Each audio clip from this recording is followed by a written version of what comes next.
Hey guys, आज मैं explain करने वाला हूँ मूविंग सीजन 1 के एपिसोड नंबर 17 को। अगर आपने अभी तक पिछले एपिसोड नहीं देखे हैं तो प्लेलिस्ट का लिंक आपको डिस्क्रिप्शन में मिल जाएगा। एपिसोड की शुरुआत में पास्ट के सीन को देखते हैं जहाँ पर म्यून और डूसी मिल रहे होते हैं। म्यून यहाँ पर डूसी से पूछ रही होती है कि एक चीज के बारे में काफी टाइम से सोच रही हूँ, क्या मैं तुमसे पूछ सकती हूँ? डूसी कहते हुए क्या है? अभी यहाँ पर म्यून कहती है कि तुम उड़ कैसे जाते हो। डूसी यहाँ पर कह रहा होता है कि बचपन से मैं ऐसा ही हूँ, मैं अचानक से हवा में तैरने लगा। हालांकि पहले मुझे इस चीज से डर लगता था, लेकिन बाद में मैंने इस पर किसी तरह काबू पा लिया और मैं हवा में तैरने लगा।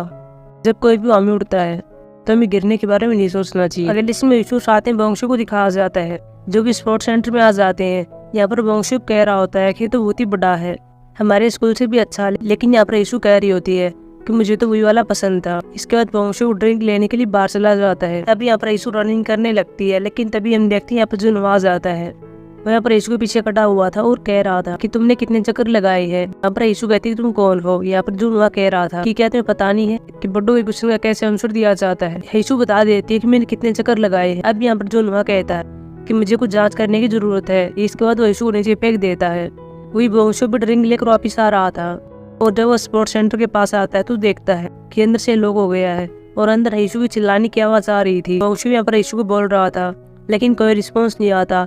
अंदर जुनवा यीशु को मार रहा था। इसके बाद वंशु स्पोर्ट्स सेंटर से दूर आता है और पहले अपना यहाँ पर वेट उतारता है और बाद में पास्ट के सीन की बात करता है जहाँ पर अपनी माँ के साथ होता है। यह सीन वही होता है जहाँ पर म्यून ने अपने बेटे को डूसी के बारे में बता दिया था और कह रही होती है कि तुम्हारे पिता ने मुझसे एक बार कहा था कि जब तुम हवा में तैरते हो या फिर उड़ते हो तुम्हें गिरने के बारे में नहीं सोचना चाहिए। अब यहाँ पर वंशु अचानक से उड़ जाता है। वही स्पोर्ट्स सेंटर के अंदर देखते जहाँ पर जुनवा ने यीशु को ऊपर उठा लिया था और यीशु से कह रहा होता है कि मैं देखना चाहूंगी क्या होगा। यीशु पर बहुत ज्यादा ऊपर होती है और जुनवा इसको छोड़ने वाला था, वो इसको छोड़ भी देता है, लेकिन तभी वंशु मिरर को तोड़ता हुआ अंदर प्रवेश करता है और यीशु को बचा लेता है। वो काफी देर तक हवा में उड़ता है और बाद में इसको नीचे ले आता है। यीशु कहते हैं तुम हवा में तैर रहे थे। वंशु कह रहा था कि मैं सच में उड़ सकता हूँ। अगर इसमें स्पाई कर्मी को दिखाया जाता है, साथ में म्यून होती है। अब यहाँ पर म्यून स्पाई कर्मी से पूछ रही होती है कि वैसे तुम कहाँ से हो। यहाँ पर स्पाई कर्मी जे का नाम लेती है, लेकिन म्यून कहती मुझे नहीं लगता कि तुम यहाँ से हो, मुझे बताओ कि तुम हो कहाँ से, क्या तुम नॉर्थ कोरिया के डिफेक्टर तो नहीं हो। स्पाई कर्मी कुछ नहीं बोलती और इस पर हमला कर देती है। हालांकि यहाँ पर म्यून इससे खूब लड़ती है, लेकिन तभी से पता चलता है कि बाहर कोई और इंसान भी है जो किसी के साथ है। वो यहाँ पर स्पाई कर्मी के सिर पर एक गमला मारती है और बाद में बाहर भाग जाती है। जो बाहर आदमी था वो अंदर आता है और यहाँ पर जिहाक होता है। जिहाक यहाँ पर स्पाई कर्मी से पूछ रहा था कि यहाँ पर क्या हुआ है। यहाँ पर स्पाई कर्मी कह रही होती है कि यहाँ पर एक महिला थी और वो गार्डियन थी, शायद वो यहाँ पर फाइलों के लिए आई थी। मैं उसको जिंदा नहीं छोड़ूंगी, मैं उस बीच को मार दूंगी। हालांकि यहाँ पर पास में म्यून होती है जो कि यहाँ पर सारी बातें सुन रही थी। स्पाई कर्मी यहाँ पर कैमरों में देखती है कि म्यून गई कहाँ पर है, लेकिन उसे नहीं मिलती। यहाँ पर जिहाक सूंग को देख लेता और कह रहा था इसको क्या हुआ, क्या तुमने इसको मारा है। यहाँ पर स्पाई कर्मी यहाँ बढ़ती और कह रही थी कि ये मेरे रास्ते के बीच में आ रहा था और जो भी यहाँ पर ऐसी रास्ते के बीच में आएगा वो मरेगा। स्पाई कर्मी यहाँ पर कैमरों किसी को देख लेती है और जिहाक उसको मारने के लिए कह रही थी। जिहाक यहाँ पर कह रहा होता है क्या वह भी इसमें शामिल है। यहाँ पर स्पाई कर्मी कहती है जो भी स्कूल के अंदर है वो सब शामिल है, इसलिए तुम उस लड़के के पास जाओ। अगले इसमें जुआन को देखते साथ में लॉन होता है, दोनों यहाँ पर बात कर रहे थे, लेकिन तभी हम देखते हैं देवक्यून आ जाता है, साथ में यहाँ पर लंबा आदमी भी होता है। देवक्यून यहाँ पर एक पास्ट के सीन को याद करता है। यह सीन वही होता है जो कि हमने एपिसोड 7 के लास्ट में देखा था, जहाँ देवक्यून एक सिपाही होता है और अपने बॉस के पास आया हुआ था। इसके बॉस ने हमें फोटो दिखाई थी और ये फोटो यीशु की थी और साथ में गैंगून था और देवक्यून का बॉस देवक्यून से कह रहा होता है कि तुम्हें दक्षिण कोरिया जाना होगा। हमारी सिक्योरिटी डिपार्टमेंट को पता चला है कि वहाँ पर अगली पीढ़ी के लिए बच्चों को ट्रेन किया जा रहा है जिनके पास पावर है, इसलिए तुम वहाँ पर जाओ। वहाँ पर उनकी फाइलें बताई गई हैं और वो फाइलें यहाँ पर मेरे लिए लेकर आओ। जो भी तुम्हारे रास्ते के बीच में आएगा उसको मार देना। मैंने काम पहले इस आदमी को दिया था, लेकिन मैंने जो उसको प्लानिंग बताई थी वो इस प्लानिंग को ऐसे नहीं कर पाया। वो उस प्लानिंग को मेरे तरीके से नहीं कर पाया, इसलिए तुम जाओ, ये तुम्हारा मिशन है।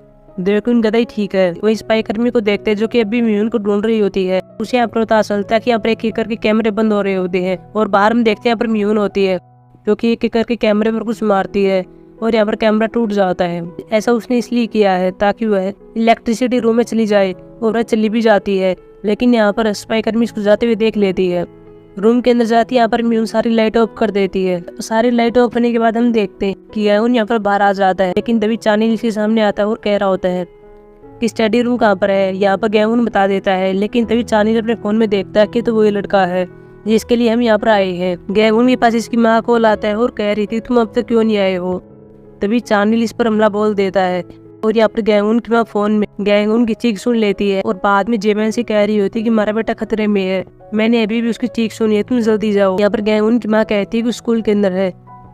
इसके बाद जेमैन स्कूल की ओर बढ़ता है। वही स्पाई कर्मी को देखते हैं जो कि इलेक्ट्रिसिटी रूम में आ जाती है और यहाँ पर म्यून को ढूंढ रही होती है। तभी म्यून इसके सामने आ जाती है और स्पाई कर्मी के माथे पर गोली मारती है और उसकी डेथ हो जाती है। अगले सीन में देवक्यून को दिखाया जाता है जो कि इल्वान से कह रहा होता है कि हम कुछ नहीं करेंगे, वो सिर्फ फाइलें दे दो, हम जानते हैं कि तुम यहाँ पर बच्चों को ट्रेन कर रहे हो, इसलिए वो फाइलें कहाँ पर है, हमें सिर्फ फाइलें चाहिए। इल्वान यहाँ पर कुछ लाने के लिए जाता है। देवक्यून को लगता है शायद फाइल लेने के लिए जा रहा है, लेकिन वहाँ पर एक छड़ी लाता है और देवक्यून से कह रहा होता है कि मैंने पूछा कि तुम कौन हो, मुझे इसका जवाब दो, फाइलें सिर्फ टीचर देख सकता है, तुम नहीं देख सकते। तभी जो लंबा आदमी बाहर खड़ा हुआ था वो अंदर आता है। जुओन इससे कह रहा होता है कि तुमने सुना नहीं है कि टीचर ने क्या कहा है, तुम अंदर नहीं आ सकते, अगर तुमने फिर से ऐसा किया तो मैं तुम्हारे घुटने को बाहर निकाल लूंगा, अगर आजमाना चाहते हो तो आजमा लो। वही बात जया को देखते जो किशु के पास आ जाता है और कह रहा था कि फाइलें कहाँ पर है, मुझे बता के तुम फाइलों को ढूंढ रहे थे। यहाँ पर किशु बताई तुम कौन हो। यहाँ पर जया कह रहा था क्या तुम्हें पता नहीं है कि बड़ों से कैसे बात की जाती है, मुझे बताओ कि फाइलें कहाँ पर है। लेकिन किशु कहता है कि मुझे नहीं पता है। जया यहाँ पर किशु को मारने लगता है और कह रहा था कि देखते कि तुम्हारे पास कौन सी पावर है, लेकिन यहाँ पर किशु के पास कोई पावर नहीं होती और यहाँ पर जया किशु को मारने लगता है। तभी यहाँ पर इन दोनों की लड़ाई हो जाती है। पहले यहाँ पर जो लंबे आदमी को खूब मारता है, हालांकि देवकुन कुछ नहीं करता और यहाँ पर बैठा हुआ था। इल्वान किशु की चिल्लाने की आवाज़ सुनता है।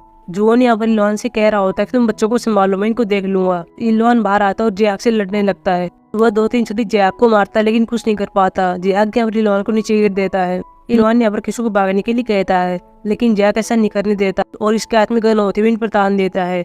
यहाँ पर इल्वान कह रहा था कि बच्चे का कोई दोस्त नहीं है, इसको जाने दो, या कुछ नहीं जानता है, जो कुछ भी जानता है वो मैं हूँ, मेरे पास ही फाइलें हैं। देवक्यून को देखते हैं, जिसके बाद जून वहाँ को ला जाता है और कह रहा होता है क्यों है, मुझे मिल गई है। देवक्यून कहते हैं ठीक है, पहले जांच करो कि वो कितना अच्छा कर सकती है और बाद में मुझे इसकी रिपोर्ट करना। अभी अब जॉन देवक्यून की ओर बढ़ता है। देवक्यून पीछे इशारा करता है और पीछे यहाँ पर लंबा आदमी खड़ा हो जाता है और वह जॉन के सिर को पकड़ लेता है और बाद में जॉन के मुंह पर इतने मुक्के मारता है फिर इसके मुंह को तोड़ देता है। अगले इसमें यीशु को देखते साथ में बोंगशुक होता है। इनके सामने जो नवाज आता है। बोंगशुक कहते ये कौन है। यीशु कहती मुझे नहीं पता है, लेकिन मुझे मारने के लिए आया था और मैं इसको मार दूंगी। अब यहाँ पर बोंगशुक और यीशु दोनों से लड़ते हैं लेकिन कुछ भी नहीं कर पाते। बोंगशुक और यीशु यहाँ पर दोनों घायल से हो जाते हैं। अगले इसमें एनबिल को देखते हैं जिसको स्कूल का गेट खुला हुआ मिलता है और वो अंदर भाग जाती है। अगले इसमें देखते जहाँ पर जोन बहुत ज्यादा घायल हो जाता है। लंबा आदमी इसको बहुत ज्यादा मारता है और यहाँ पर देवक्यून जोन से कह रहा होता है कि क्या तुम जानते हो कि मारांती इस प्रकार कैसे हुआ, यह सब डूसी के कारण है, सब कुछ उसकी वजह से हुआ है। वही बाहर मियोन को देखते हैं जो कि डूसी का नाम सुन लेती है। वह स्पाई कर्मी के पास बैठी हुई थी। वह देवक्यून द्वारा कहे गए सारे सबक सुन लेती है क्योंकि मियोन ने पहले वहाँ पर अपना फोन रखा हुआ था। इसके बाद मियोन इलेक्ट्रिसिटी रूम से बाहर आती है, अपनी गन को तैयार करती है और अब कह रही होती है कि मैं सबको मार दूंगी जो किसमें शामिल है। मियोन अपने ग्लासेस को उतारती है और बाद में एपिसोड समाप्त हो जाता है। सो गाइस इस एपिसोड की एक्सप्लेनेशन छोटी सी थी क्योंकि इस एपिसोड में लड़ाई बुझ जाती थी और लड़ाई को एक्सप्लेन नहीं किया जा सकता। सो गाइस जी तुम्हारी एक्सप्लेनेशन एपिसोड नंबर 17 की। अभी मिलेंगे एपिसोड नंबर 18 के एक्सप्लेनेशन में जो कि वेडनेसडे को आने वाला है। तब तक के लिए